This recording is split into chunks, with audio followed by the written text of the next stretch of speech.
Samantala, inaasahang lalakas pa ang business process outsourcing industry sa bansa ayon mismo sa Business Process Association of the Philippines. Mas tumaas umano ang kumpiyansa at tiwala ng mga foreign companies na mamumuhunan sa Pilipinas matapos lagdaan ni Pangulong Aquino III ang Republic Act 10173 o Data Privacy Act.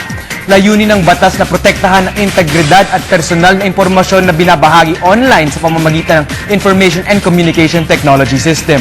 Ang nasabing batas ay binasa sa international standard ng European Parliament na inihanay sa Asia-Pacific Economic Cooperation in Information Privacy Framework. 54 na bagong Airbus ang bibilhin ng Philippine Airlines sa sunod na taon. Ito ay upang mapalawak ang kanilang serbisyo. Ayon kay PAL President Ramon Ang, bahagi ng fleet modernization program ng kumpanya ang pag-order ng eroplano mula sa ibang bansa.